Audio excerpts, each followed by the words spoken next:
so uncool. And I actually am from New York City. Anybody here ever been to New York City?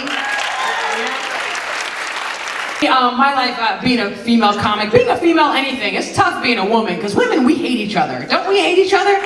Oh, come on. Yeah, because she's a blonde. She's in the front, all happy. The rest of us have been trying to catch up to you in the front. We hate your guts. We do. We hate you, specifically. She's got like double D's that she's got in the front. She's like, no! We don't hate each other at all! What kind of shit we put ourselves through to look like you? It's terrible! All the brunettes, I've been dyeing my hair, straightening my hair, plucking, waxing. That's why we hate each other. As soon as another female walks in, you're like, look at her, she's a whore.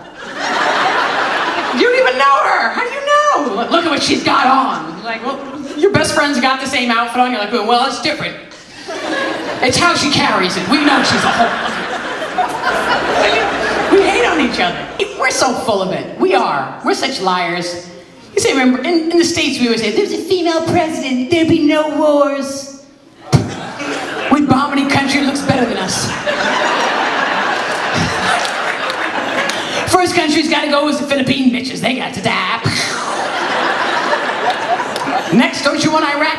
Iraq, those bitches are covered. I want Sweden. Sweden's going down now.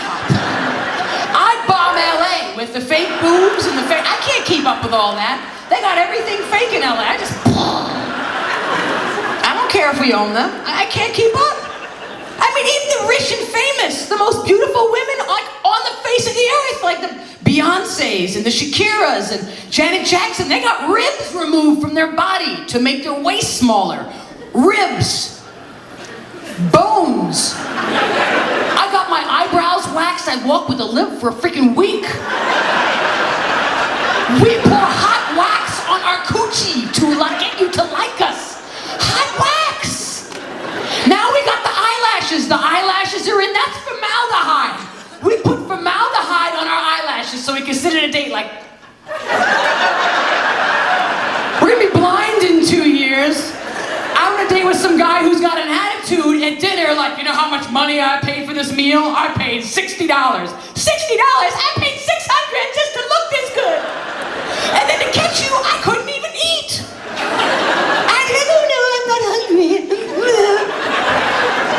And I wasn't hungry last time I went out because I was wearing a pair of shoes that were so damn painful, I couldn't eat.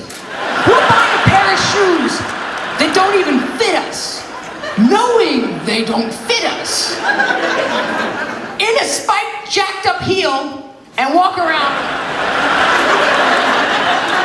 Guys, if you want to get laid, look for that one in the club. Because, you know, I'm serious, this is what you do. When she's walking around, you're like, I'll give you a ride home. But you take her to your house, and then you wait. Say, oh, my car messed up. You're gonna have to walk from here. I feel bad for men, because I don't think you guys realize how much we put into plotting to catch you. We'll plot 8 hours just to ignore you for 2 seconds. Have 18 friends involved. I'm seeing a guy now and he doesn't understand. He doesn't understand why I'm on the phone all day long with my homegirl. He's like, that's your best friend, isn't it? Why are you telling your best friend all of our business? I'm like, well, personally, this is your best friend, because she determines whether you get laid or get shot. And we got all kinds of friends we travel with. That's why when you get married, there's a wedding party. It's a we got your ass party. Do you know what I'm saying? We got your ass. It's like all the women that are in that party, they were involved in plotting to catch you. They know so much about you, things you don't even know about yourself yet. Because we analyze your psyche. Because this is how it works. I know, guys, the hardest part about like these relationships, I know a lot of men here, they're like, I caught my woman. No, we caught you. We caught you and made you think you caught us. And that's the trick, because as soon as they find out that we're catching them, then they take off. So you gotta keep the game going. And it's a lot of work. When you're in love, you gotta, as a woman, we tell each other, this is our code. You have to be strong, right? But not butchy. You know? You gotta be busy, yet available. You have to be intelligent, yet needing him for his great wisdom. What if he doesn't right? Then you gotta guide him to the proper answers. You need to be true and virtuous, second only to his mother. Until that bitch gets in your way, then you're gonna make her look bad. You stop at nothing, because it's not who you are, but who you convince him you are, and keep it alive for the rest of your life. Or until he leaves you in 5 years and says, you're not the woman I fell in love with. And in reality, you were never the woman he fell in love with. He caught on. Time to lose the weight and start over. So to do this, we have a group that we travel with, and that is the wedding party group that you men eventually will all meet or have met when you got married. Because a woman who's obsessing doesn't want to turn into the crazy bitch. The crazy bitch is a girl who, like, you guys have slept with her, he's left, moved on, she's throwing rocks at his window, doing his laundry, always texting, you need something? Shut up, bitch. Okay. You don't want to end up like her. Now women, it's funny, women can spot crazy women. Crazy people tell you too much of their business too soon. The other day I'm in the club. Girl standing there and just said, how you doing? How you feeling? She goes, not so good. Hope I'm not pregnant. I didn't need to know all of that. Going home for the holidays? Yeah, I hope my uncle doesn't touch me again. It's a crazy bitch.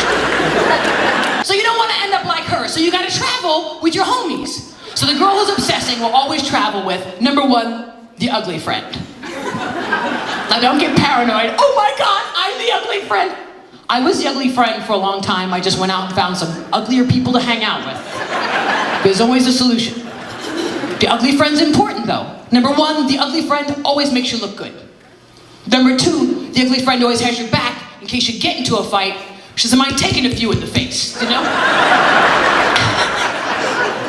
And number three, your ugly friend always has cash. Because why else would you be hanging out with her ugly ass in the first place?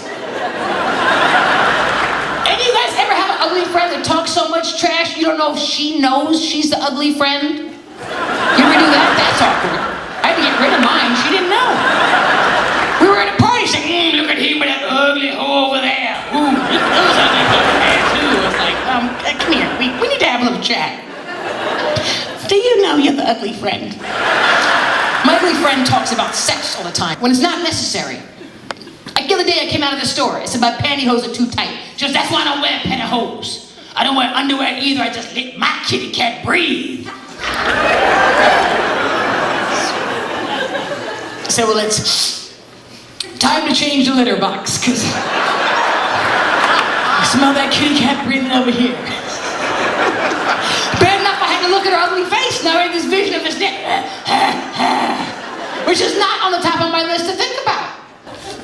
I mean, come on, I don't want that in my head. And that's not like this is a trend, you know, the trend lesbian thing. I'm not one of those people, too. When it's a visual, I'm gonna be a trend lesbian, the trend.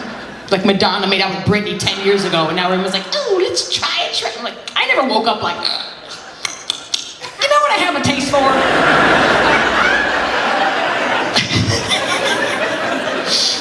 Now women, when we travel with the ugly friend, we also travel with the pessimistic friend. She's the man-hater of the group. She's kind of a Nazi. She's got all the plots. She knows exactly how to catch her man. But she has no man herself. So she always has time to discuss how to catch your man. I have a friend who tells me all the time, don't talk to that friend anymore. She doesn't know men. She's not in a relationship. You can't take relationship advice from people who are not in a relationship. Hold on, Maya. Shut up, drunk fucker! I'm on the phone! Of course he loves you, and he'll call you later. How long you been together? She's a blonde, don't ask her, she doesn't do shit. Come on. Oh my God, 1 month? No wonder they're happy, they're so fake. She's shaving. I'm gonna give you some tips. Here's the tips, okay, look. When you get to that point in the relationship, when you find, she's like, no, stop, because I didn't shave yet. And you're gonna have that moment, you know, the dilemma. Am I gonna be like shallow, or am I gonna be the guy that says, I'm here for you, baby? Don't do it. It's a trap.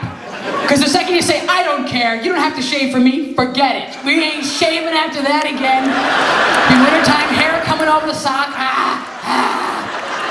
3 and 4 razors. We fake everything. You guys are at that stage where they have sex, and in the morning he's like, I'm gonna go out and get some breakfast for us. I'm getting bagels. He comes back, looks at his house like, she loves me. She cleaned my room. Bullshit, we were looking for things. Phone numbers, cookies in your computer, a hair in the bathroom. We can actually find a hair that's behind your toilet. Guys, you can scrub the whole house. We will find one hair. No, it's not our hair or your hair. Bag it, check your mother's hair, your sister's hair, your cleaning lady's hair,